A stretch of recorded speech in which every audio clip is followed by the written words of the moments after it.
রাজশেখর বসু বাংলা সাহিত্যে ব্যঙ্গ রসের অন্যতম শ্রেষ্ঠ কারিগর হিসেবে অনন্য। পরশুরাম নামে লেখাগুলো তার গল্পগুলো থেকে তীক্ষ্ণ বুদ্ধি, যুক্তিবাদ, কুসংস্কার বিরোধিতা ও সামাজিক ভণ্ডামিকে বিদ্ধ করবার জন্যই বিখ্যাত। পেশাগত জীবনে তিনি একজন রসায়নবিদ ছিলেন। তার বৈজ্ঞানিক জীবনটাই একেবারে অন্যরকম। বহু বছর তিনি আইসিআইতে অত্যন্ত উচ্চ পদে কর্মরত ছিলেন। শোনা যায় স্বভাবগতভাবে তিনি একটু গম্ভীর প্রকৃতির মানুষ ছিলেন এবং কড়া ধাঁচের অফিসার হিসেবে তার একটু কুখ্যাতি ছিল। অথচ তার লেখাতে তীক্ষ্ণ ব্যঙ্গ আর শ্লেষ, হাস্যরস এর যে সমাহার তা বাংলা সাহিত্যে বিরল। বুকবুরুর কাছে রাজশেখর বসু একজন অত্যন্ত প্রিয় গল্পকার।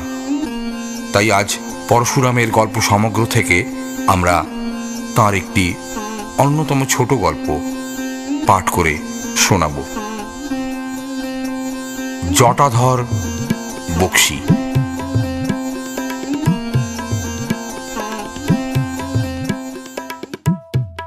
নূতন দিল্লির গোল মার্কেটের পিছনে কুচা চমকিরাম নামে একটি গলি আছে। এই গলির মোড়েই কালীবাবুর বিখ্যাত দোকান ক্যালকাটা টি কেবিন। এখানে চা বিস্কুট, সস্তা কেক, সিগারেট, চুরুট আর বাংলা পান পাওয়া যায়। তামাকের ব্যবস্থা আর গোটাকত হুঁকোও আছে। 2-1 মাইলের মধ্যে যেসব অল্পবিত্ত বাঙালি বাস করেন তাদের অনেকে কালীবাবুর দোকানে চা খেতে আসেন। সন্ধ্যার সময় খুব লোক সমাগম হয় এবং জাঁকিয়ে আড্ডা বসে। পৌষ মাস পড়েছে। সন্ধ্যার 6:30টার সময় বাইরেটা বেশ ঠান্ডা, কিন্তু কালীবাবুর টি কেবিন বেশ গরম। ঘরটি ছোট, একদিকে চায়ের উনুন জ্বলছে, 15-16 জন পিপাসু ঘেঁষাঘেঁষি করে বসে আছেন। সিগারেট, চুরুট আর তামাকের ধোঁয়ায় ঘরের ভিতর ঝাপসা হয়ে গেছে।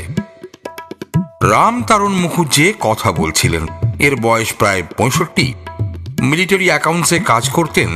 10 বছর হলো অবসর নিয়েছেন। 2 ছেলেও দিল্লিতে চাকরি পেয়েছে, সেজন্য রামতারণ এখানকার স্থায়ী বাসিন্দা হয়ে গেছেন। ইনি একজন সব জানতা লোক। কথা বলতে আরম্ভ করলে থামতে চান না। অন্য লোককে কিছু বলবার অবকাশও দেন না। চায়ের আড্ডায় সবাই একে উপাধি দিয়েছে বিরাট ছেঁদা, অর্থাৎ দ্য গ্রেট বোর। তো রামচরণ বাবু বলছিলেন, আরে না না, তোমাদের ধারণা একেবারে ভুল। ভূত আর প্রেত স্বতন্ত্র জীব। আমি বুঝিয়ে দিচ্ছি, শোনো শোনো, আমি বুঝিয়ে দিচ্ছি যে মৃত্যুর পর মানুষ যতদিন বায়ুভূত নিরালম্ব নিরাশ্রয় হয়ে থাকে, অর্থাৎ কিনা যে পর্যন্ত আবার জন্মগ্রহণ না করে, ওই ততদিনই সে প্রেত। কিন্তু স্কুলমাস্টার কপিল গুপ্ত বললেন, তা তো ওই পরলোকের ভ্যাগাবান্ড গুলাই হচ্ছে প্রেত, তাই তো? বক্তৃতায় বাধা পাওয়ায় রামতারণ বিরক্ত হয়ে বললেন, ফাজলামি রাখো, যা বলছি শুনে যাও। মৃত্যুর পর মানুষ চিরকাল প্রেত হয়ে থাকে না, আবার জন্মায়। ধ্রুবং জন্ম মৃতস্য চ। কিন্তু যারা ভূত তারা চিরকালই ভূত। কপিল গুপ্ত আবার বললেন, বুঝেছি, ওই যেমন গাজনের সন্ন্যাসী আর ওই লোটা চিমটে কম্বল ওই ধারী যে 12 মেসে সন্ন্যাসী আছে, ওই তো? চুপ করো না। মরা মানুষের আত্মা হলো প্রেত, বিলিতি গোষ্ঠ প্রেত। কিন্তু পিশাচ আর ওই পল্টারগাইস্টকে ভূত বলা যেতে পারে। ভূত হলো অপদেবতা। তারা নাকে কথা কয়, ভয় দেখায়, ঘাড় মটকায়, নানান রকম উপদ্রব করে। কিন্তু প্রেত সেই রকম নয়। জীবদ্দশায় যার যেমন স্বভাব, প্রেত হলেও তাই থাকে, বুঝছো? তবে চলিত কথায় প্রেতকেও লোকে ভূত বলে। এই সময় একজন অচেনা লোক ঘরে প্রবেশ করলেন। বয়স আন্দাজ 45, 6 ফুট লম্বা, মজবুত গড়ন, মোচড় দেওয়া মোটা কাইজারি গোঁফ আছে, গায়ে কালচে খাকি মিলিটারি ওভারকোট, পরনে ইজার আছে কি ধুতি আছে বোঝা যায় না, মাথায় পাগড়ির মতো বাঁধা কমফোর্টার।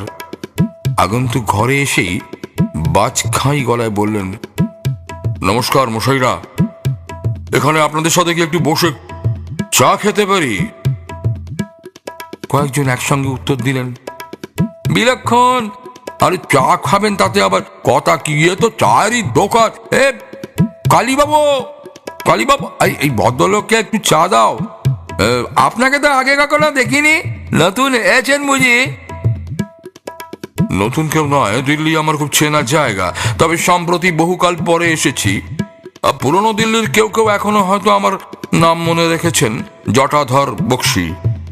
ম্যানেজার মশাই, দয়া করে আমাকে বেশ বড় এক পেয়ালা চা দিন তো, খুব গরম দেবেন, আর ওই কড়া একটা মোটা বর্মা চুরুট, 10 খিলি পান, এক থেবড়া চুন, আর বেশ কিছুটা দোক্তাও দেবেন। হ্যাঁ, তারপরে ওই ভূত ব্রতের কি যেন আপনাদের কথা হচ্ছিল, হ্যাঁ আমি একটু শুনতে পারি কি? এসব পথে আবার আমার খুব আগ্রহ আছে। একজন উৎসুক নতুন শ্রোতা পেয়ে রামতারণ বাবু খুশি হয়ে বললেন, হ্যাঁ হ্যাঁ শুনবেন বই কি, বলছিলাম ভূত আর প্রেত আসলে আলাদা আজীব, তবে সাধারণ লোকে তফাৎ করে না। বাদশাহী আর ওই ব্রিটিশ জামানার ভূত প্রেতের কথা অনেক শোনা যেত ওই সময়, কিন্তু এখনকার এই সেকুলার ভারতে তারা ফৌত হয়ে গেছে। গুরু মহারাজ, পানি মহারাজ, রাজ জ্যোতিষী, নেপাল বাবা ইত্যাদির ওপর লোকের আর ভক্তি বেড়েছে বটে, কিন্তু ভূত প্রেতের ওপর আস্থা কমে গেছে, সেজন্য তাদের দেখা পাওয়াও কঠিন। কপিল গুপ্ত বললেন, আরে বিশ্বাসে মিলায় বস্তু, তর্কে বহুদূর, জানি না। জটাধর বক্সি বললেন, ঠিক কথা, কিন্তু ভূত যদি প্রবল হয় তবে অবিশ্বাসীকেও দেখা দেয়। যদি অনুমতি করেন তো আমি কিছু বলি।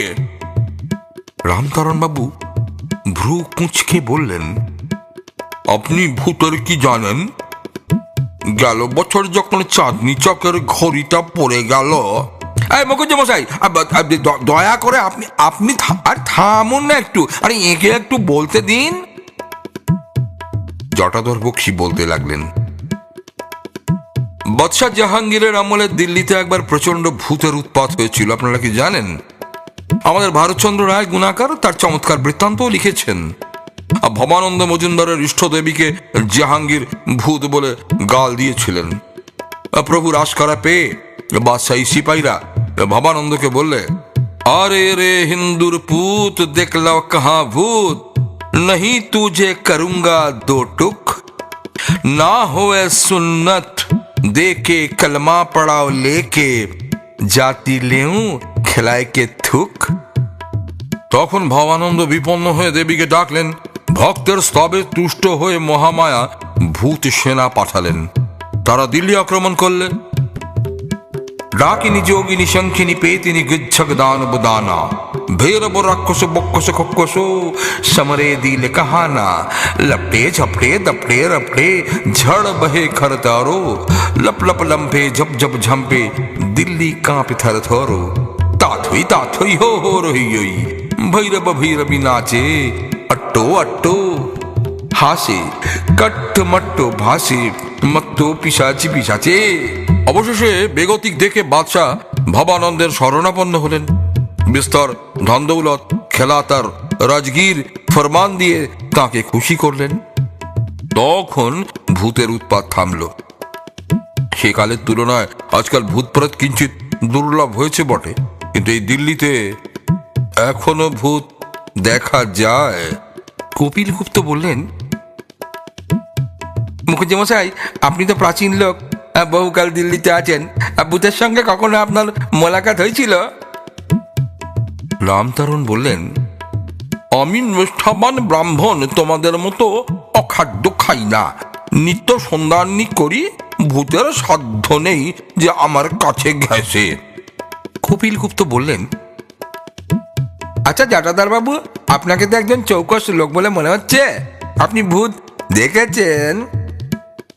জটাধর বললেন, নিরন্তর দেখছি, ভূত দেখা অতি সহজ। বলেন কি, দয়া করে আমাদের দেখান না। রামতারণ বললেন, ওসব বুজুর্গি আমার কাছে চলবে না। ভূত প্রেত মানি বটে, একলা অন্ধকারে ভয়ও পাই, কিন্তু জটাধর কি ঘটাধর বাবু ভূত দেখাতে পারেন এ কথা বিশ্বাস করি না। কলেজে আমি রীতিমতো সায়েন্স পড়েছি। হ্যাঁ, ম্যাজিকওয়ালাদের জোচ্চুরি আমার জানা আছে।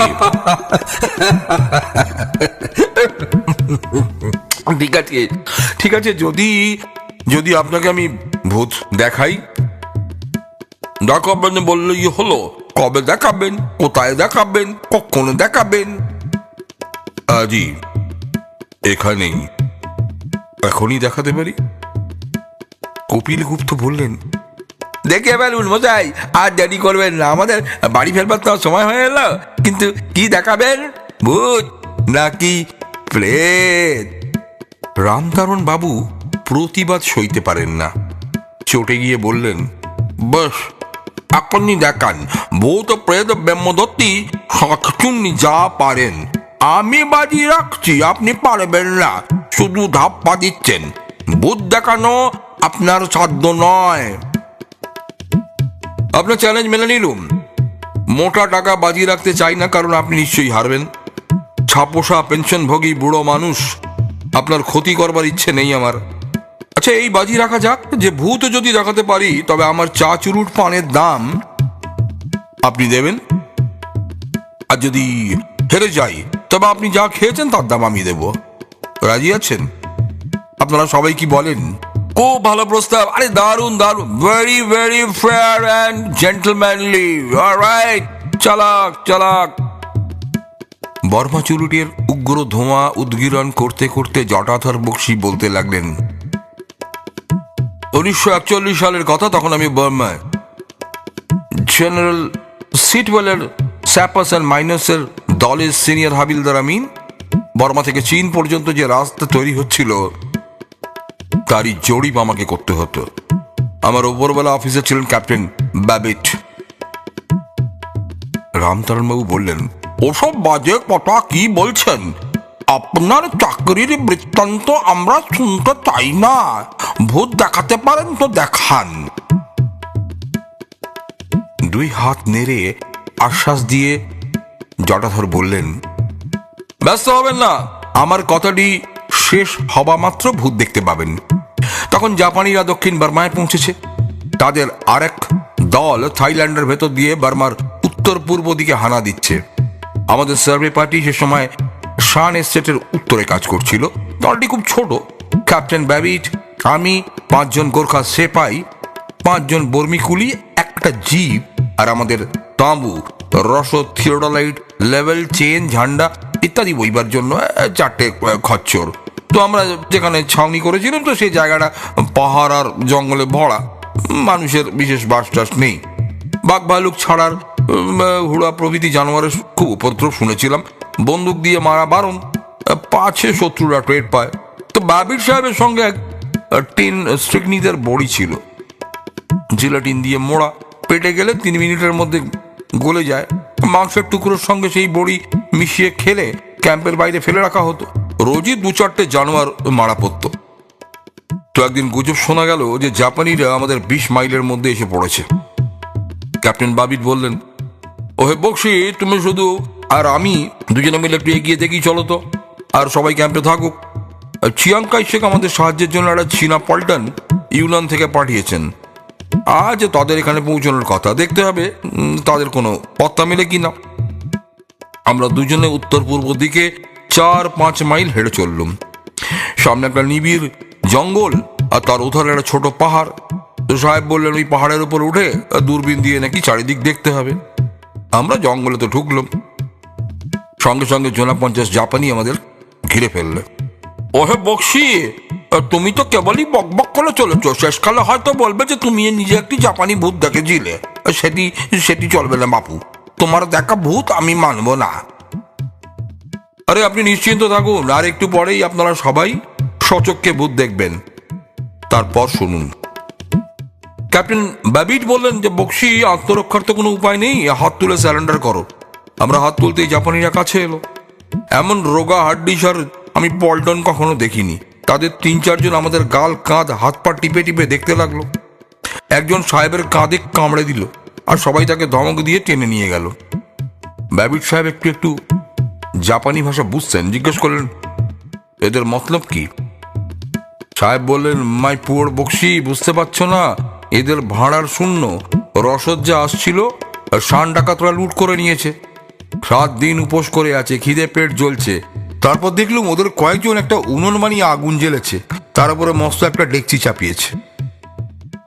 টি ক্যাবিনে যারা উপস্থিত ছিলেন তাদের মধ্যে বীরেশ্বর সিংহি একটু বেশ ভীতু। উনি শিউলে উঠে বললেন, এই সময় কি তাহলে চীনা পল্টন এসে বলল? জটাধর বললেন, কোথায় পল্টন? 4 জন জাপানি এগিয়ে এলো, 2 জনের হাতে দড়ি আর 2 জনের হাতে তলোয়ার। সাহেব বললেন, বক্সি, এই 4টে বড়ি এখনই গিলে ফেলো। আমি বললুম, আগে থাকতেই বিষ খেয়ে কেন মরবো? যতক্ষণ শ্বাস ততক্ষণই আস।